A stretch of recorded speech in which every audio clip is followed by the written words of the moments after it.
Olá minha gente, daqui é a Filipa. São novas no meu canal, eu sou a Filipa e publico 2 vezes por semana, às quintas e aos domingos, vídeos sobre beleza, maquilhagem e estilo de vida. O vídeo 2, como podem ter visto pelo título, vai ser um pedaço diferente dos meus vídeos do costume, porque eu já consigo ver e achei que precisava de vos contar, obviamente, como é que uma pessoa cega que nem uma toupeira como eu já consegue ver.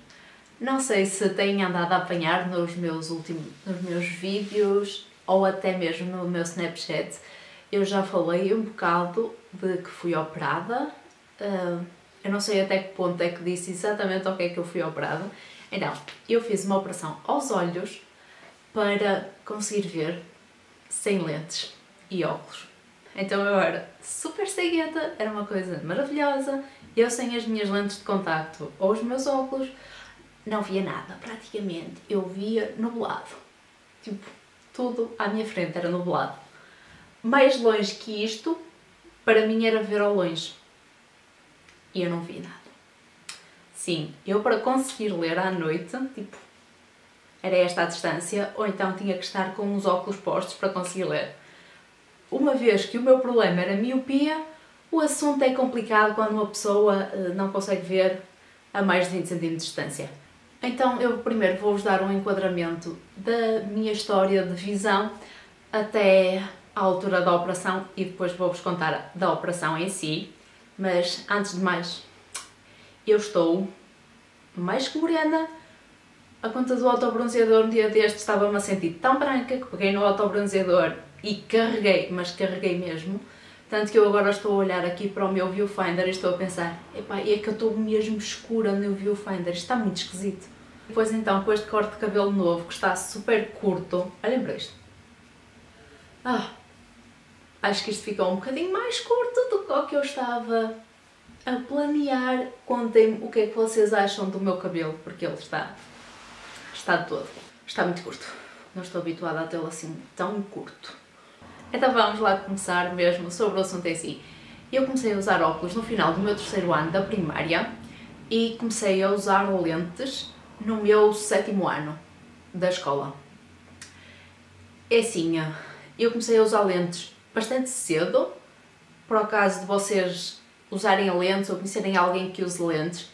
7º ano é bastante cedo para se começar a usar lentes, só que eu já tinha imensa graduação, por isso deu para começar a usar lentes. Então a oftalmologista dizia, só podes usar as lentes de 10 a 12 horas no máximo dos máximos, porque teoricamente usar lentes cansa muito mais os olhos do que usar óculos. Mas eu sempre me dei tão bem com as lentes, mas tão bem, que eu era capaz de as meter de manhã mal acordava e só as tirar mesmo quando ia para a cama. Eu, nos tempos da universidade, como não tinha aquela parte do horário de ir para a cama com os pais a resmungarem para eu ir dormir, eu era capaz de acordar às 7h30 da manhã, metia as lentes, ia para a cama à 1 da manhã e tirava as lentes. E eu andava o dia inteiro com as lentes postas. E não me causavam problema absolutamente nenhum. Eu nunca tive problemas com as lentes de contacto, mas tipo, never. É óbvio que já tive dias em que as lentes me ficaram muito secas nos olhos e foram muito difíceis de tirar. Outros dias em que, como estava muito cansada, não conseguia meter as lentes. Os olhos basicamente rejeitavam as lentes. Por eu ter dormido pouco, os olhos ficavam muito sensíveis e diziam, não, hoje não vais de lentes a lado nenhum. E eu sou daquelas pessoas que odeio ver-me de óculos. Eu em toda a minha vida tive 3 óculos, estes são o meu último par. 3 óculos, do final do meu 3º ano até ao final da universidade. Eu tive 3 pares de óculos de ver. É só para vocês verem o quanto é que eu não andava com eles. Porque a partir do momento em que eu comecei a usar lentes, os óculos foram remetidos só para a noite, do género. Eu tirava as lentes, ia para a cama ler um bocadinho e punha os óculos. Imediatamente antes de ir para a cama, por isso eu estava com os óculos postos tipo meia hora por dia. Então, eu já nem sei em que ano é que eu comprei estes óculos, mas que deve ter sido pai no 9º, ou uma coisa do género, porque eu desde então não comprei. Houve uma altura em que a minha mãe até, tipo, me ia comprar uns óculos novos, porque estes já estavam muito velhos, e eu fui tipo, mãe, não vale a pena, para que é que vais comprar uns óculos? Eu não os uso. Estes estão perfeitamente bons para o pouco que eu os uso. Também digamos que eu não gostava de usar óculos porque, como tinha muita graduação, eu vou-vos mostrar. Estão a ver, os meus olhos, relativamente à minha cara acaba aqui, os meus olhos ficam para aí por aqui. Era ridículo, eu odiava ver-me de óculos, por isso odiava sair à rua com eles. E sim, eu a universidade toda fui um dia de óculos para a universidade. Um dia. Só para vocês verem, 5 anos eu fui um dia de óculos para a universidade. Porque não consegui meter as lentes, porque as minhas lentes disseram, não Filipa, hoje não dá, hoje não queremos ir trabalhar. E então eu tive que ir de óculos. Foi o único dia a universidade inteira. E eu, de lentes, agora, imediatamente antes de ser operada, tinha 6,5 de dioptrias num olho e 7 no outro, que é bastante, tendo em conta que a maior parte das pessoas têm tipo 3, 4 no máximo, e são aquelas que já estão com uma graduação bastante mais avançada, é que costumam ter isso. Eu conheço para aí 2 ou 3 pessoas que têm mais graduação que eu acho que se 2 no máximo dos máximos, porque é mesmo bastante graduação. Eu estou a dizer a graduação em lentes, porque normalmente tem óculos é um bocado acima, só que eu não sei exatamente quanto acima é que é. É assim, eu passado, obviamente na primária não pensava nisso, mas passado uns anitos, comecei a pensar que quando descobri que dava, uma pessoa podia ser operada aos olhos, eu desde essa altura que disse que queria ser operada, eu queria ser operada para conseguir ver bem, porque as minhas dioptrias aumentavam tanto que eu não conseguia ver. Eu basicamente, nos dias em que eu não sabia onde tinha posto os óculos e ainda não tinha posto as lentes, eu não conseguia ver os óculos. Vocês têm noção que estes óculos são metade transparentes, metade pretos? Eu sem as lentes, eu não conseguia descobrir os óculos se eles não estivessem no sítio deles. Então, eu sempre quis ser operada, por isso, quando as minhas dioptrias estabilizaram, então, eu já sabia, nem foi uma questão de vou pensar se quero fazer ou não. Não, eu sabia, eu queria ser operada, eu ia ser operada, porque sempre foi esse o meu objetivo. Se vocês veem mal, sabem que devem ir ao oftalmologista a cada X tempo. Obviamente, no início eu acho que ia para aí tipo de meio ano, a certa altura comecei a ir de ano a ano, mas quando cheguei aí pela altura do secundário eu já conhecia tão bem a minha visão que eu já sabia quando é que estava a precisar de mudar de graduação ou não. Então era nessas alturas que eu ia ao oftalmologista, já não era aquela parte de X em X anos, porque eu sentia que estava a ver mal, dizia, mãe, marca o oftalmologista porque eu já não estou a conseguir ver como deve ser. Tanto que, basicamente, eu a certa altura marquei uma consulta que era só para ir ver se realmente a minha visão já tinha estabilizado, porque eu não andava a notar grande diferença. Então chegamos à conclusão que a minha visão já tinha estabilizado, porque assim, os nossos olhos vão desenvolvendo até aos 20 e tal anos. Normalmente a partir daí a graduação estabiliza e vocês a partir daí vão ter praticamente sempre a mesma graduação nos olhos, até começarem a ter problemas da idade, de verem mal por causa da idade.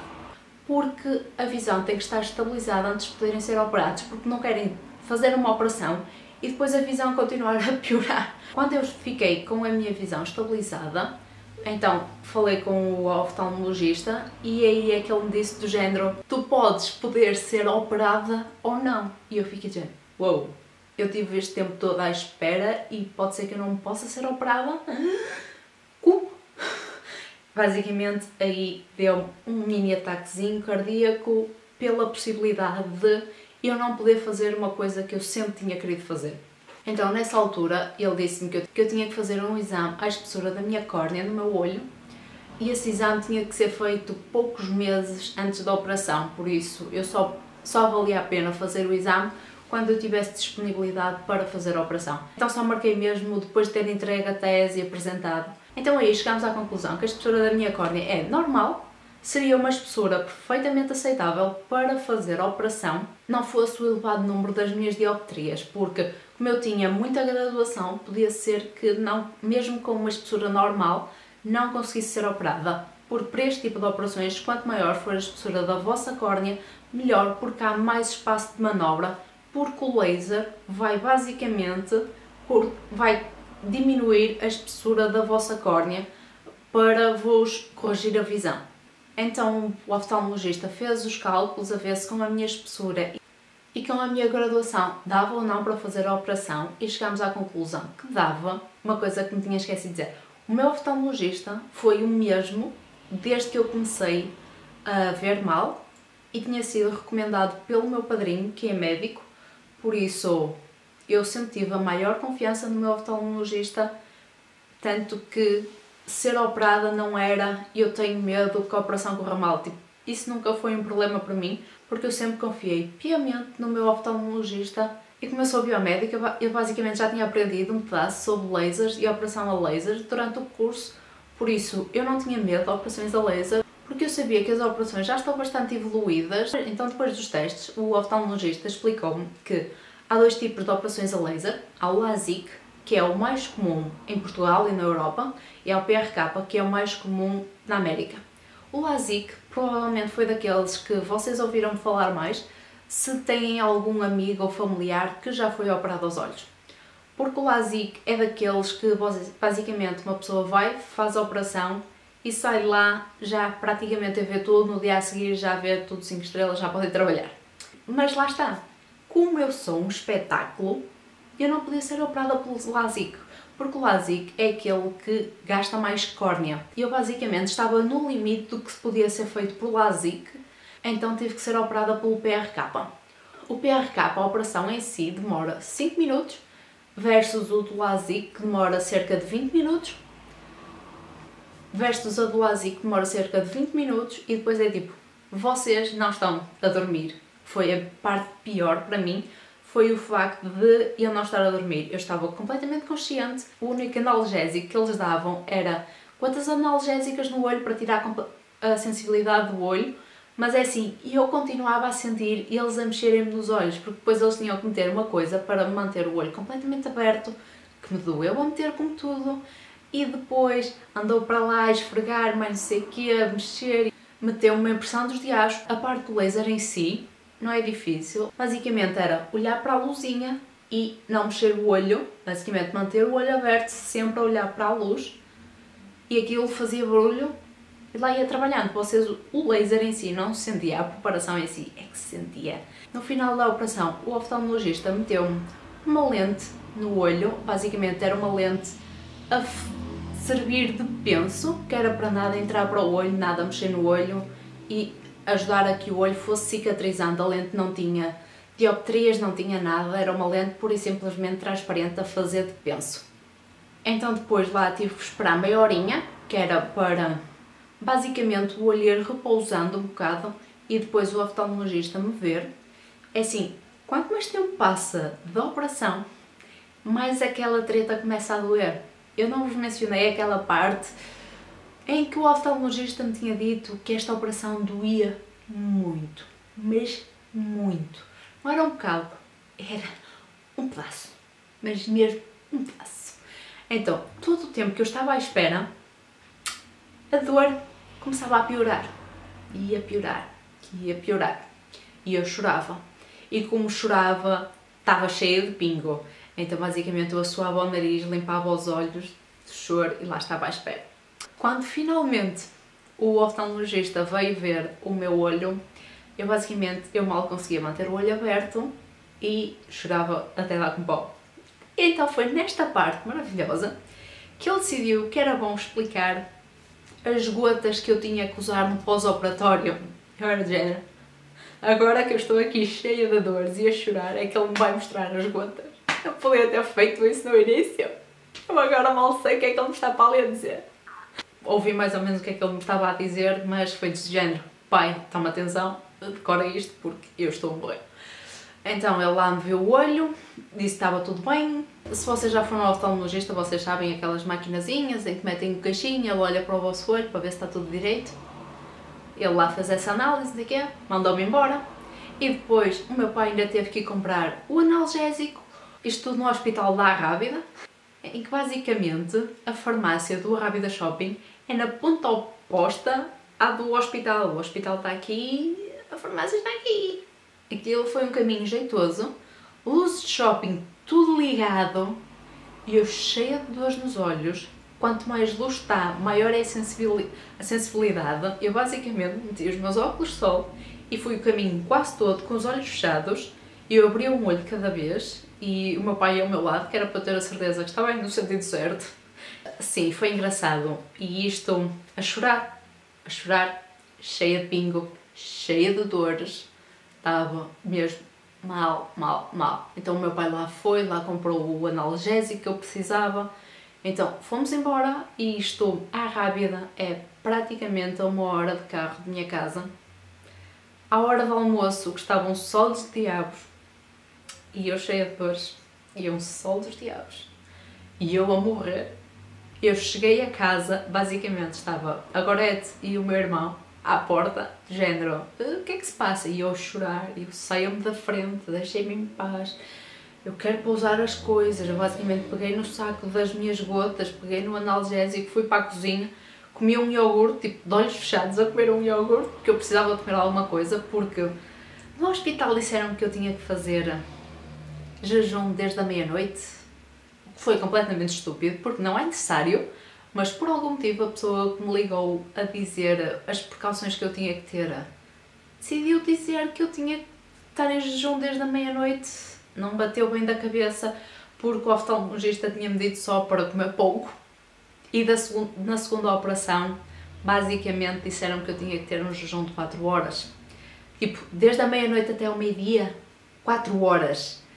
Aquela gente não se decide muito bem o que é da vida, por isso não é necessário desde a meia-noite. Só que tinham dito e eu fiquei tipo, ok, 12 horas não é muito. Eu basicamente estava com tantas dores quando cheguei a casa que pensar em almoçar não era para mim. Eu comi um iogurte, eu tomei o meu analgésico e eu meti gotas nos olhos e eu fui para a cama. E eu rolei-me na minha manta e dormi a tarde toda. Eu basicamente acordava, ia à casa de banho, bebia água porque eu estava cheia de sede. De tudo o que chorava e do pingo eu estava completamente desidratada, então estava sempre a beber água. A caixa de Kleenex era a minha melhor amiga e a sua meu melhor amigo era o meu tablet com o Spotify ligado. No segundo dia, aí sim, já pegava no tablet, tipo, só com um olho, ligava ao Spotify, metia o Spotify a dar, fechava o tablet e ficava a ouvir músicas, porque era a única coisa que eu conseguia fazer num quarto às escuras, completamente às escuras, porque luz dava-me imensas dores. A coisa que mais me ajudava a tirar as dores eram umas gotas analgésicas, tirando a parte que era tipo, aquelas gotas analgésicas tiravam bastante bem as dores no olho, só que atrasavam um bocado a cicatrização do olho. Por isso é daquelas coisas em que vocês têm que pensar o que é que vocês preferem, se é não ter dores, se é adiarem um bocado a cicatrização. Eu usei daquelas gotas muito poucas vezes, é óbvio que usei, porque para dormir eu tinha que pôr. Eu sou daquelas pessoas que prefere que me digam, ok, isto vai doer, mas não me expliquem o quanto é que vai doer. Digam-me que vai doer só. Não me digam o quanto, porque senão eu posso ter medo de fazer. Digamos que basicamente nos primeiros 3 dias eu não aguentava a luz. Eu para as minhas refeições, eu deixava que toda a gente comesse, ia para a cozinha, ligava um foco, tipo uma luzinha deste tamanho, nas minhas costas e comia. E aquela era a minha única luz nas minhas costas, porque eu não conseguia ter uma luz ligada diretamente a olhar para mim. Eu quando ia à casa de banho, durante a noite, para meter gotas, ou mesmo para ir à casa de banho, obviamente, tipo, eu deixava a luz de fora da minha casa de banho ligada, eu ligava as luzes de fora da casa de banho, que era para não ter luz direta nos meus olhos. No que toca a gotas, a operação LASIK deixa as pessoas com os olhos mais secos do que a PRK, que foi a que eu fiz. Passado uma semana eu já raramente punha as gotas porque já não sentia necessidade, mas eu sempre fui uma pessoa que nunca tive os olhos muito secos. Tanto que eu passava horas em frente ao computador com as lentes postas e há imensa gente que usa lentes e não consegue, basicamente. Chegam a casa, se vão para o computador, tiram as lentes e metem os óculos. Eu nunca fiz isso, mas tipo, nunca. As lentes nunca me cansaram mais do que os óculos. Então basicamente nos primeiros 4 dias, luz não era para mim, tablet era só para meter o Spotify ligado e telemóvel eu lia as mensagens e a responder era uma tortura.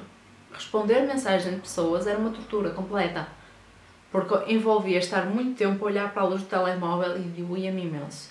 Eu fui operada sempre à terça e no sábado é que fui tirar a lente transparente e ser outra vez vista pelo oftalmologista para ele ver como é que estava a cicatrizar. Estava todo perfeitamente cicatrizado e depois ainda fiz mais outra vez na semana a seguir e ele ainda foi ver como é que estava a cicatrização. Eu acho que a segundo olho foi operada tipo 2 semanas a seguir ao primeiro. Então, basicamente, aquela segunda semana, desde que eu fui operada ao primeiro, foi basicamente a semana em que eu andava do género toca a gravar vídeos, toca a editá-los, que é para antes da segunda operação eu consegui ter vídeos postos. Mas digo-vos uma coisa, o primeiro dia que eu tive no computador foi no sábado e eu tive para aí 2 horas ou 3 no computador e fiquei de rastos. A minha manta e o meu tablet e a minha almofada foram os meus melhores amigos naqueles dias, obviamente contando com a minha família, porque eu não me teria conseguido alimentar se não tivesse alguém a cozinhar para mim. Se eu vivesse sozinha, eu era capaz de ter comprado aquelas comidas pré-cozinhadas, obviamente, e meter no micro-ondas para as preparar ou no forno, mas eu não teria contado estar tantos dias fora de serviço como eu realmente estive, por isso a minha família foi, sem dúvida, crucial para a minha recuperação, obviamente.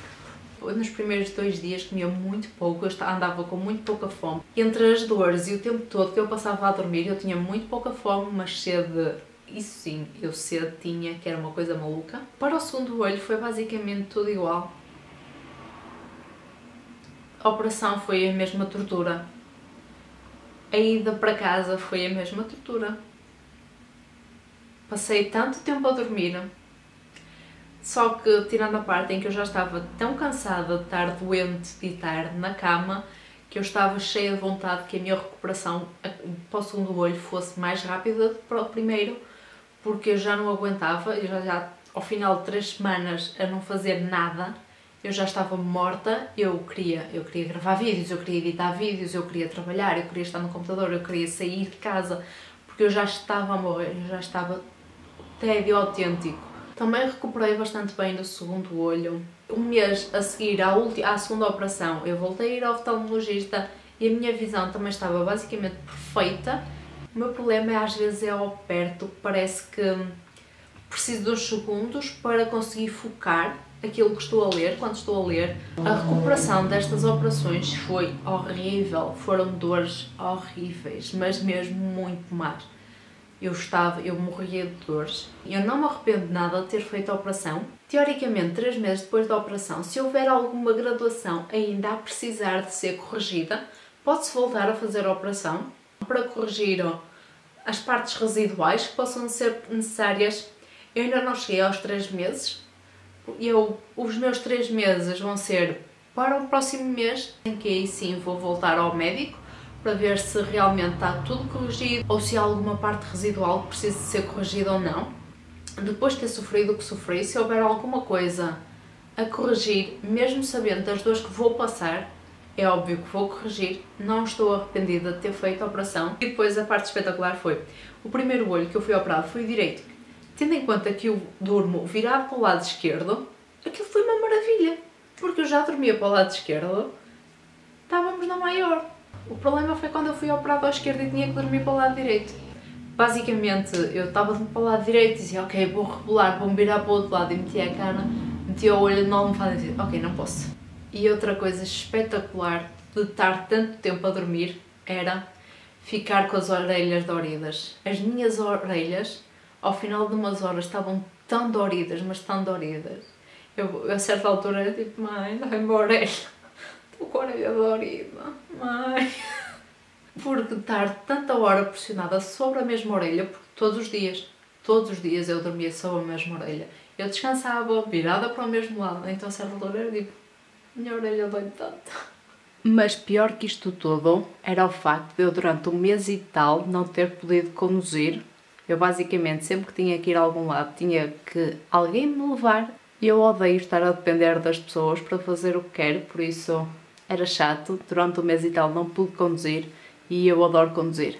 Eu acho que já não tenho mais nada para vos explicar sobre a operação, mas se tiverem mais alguma dúvida, Não se esqueçam de me dizer nos comentários, eu até posso responder por dúvidas no Snapchat, que às tantas será mais prático, o meu Snapchat é Filipa M. Garcia. Não se esqueçam de me seguir por lá.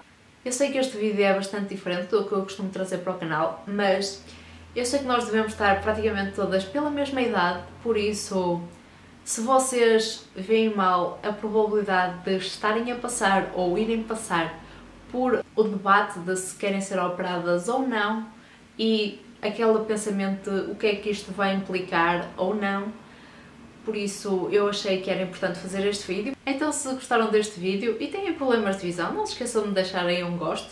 Este vídeo foi bastante focado para a operação, mas se vocês quiserem um vídeo sobre lentes de contacto de quem usou lentes de contacto durante tipo mais de 10 anos, não se esqueçam de dizer, porque se há expert no assunto vou ser eu. Se quiserem um vídeo dedicado ao assunto, não se esqueçam de me pedir. Qualquer outro pedido de vídeos podem deixar nos comentários. Não se esqueçam de me seguir em todas as minhas redes sociais. Sou Time for Primping em todas elas, exceto Snapchat, que sou Filipa M. Garcia. Subscrevam ao meu canal se ainda não estão subscritas e vemo-nos no próximo vídeo. Tchau!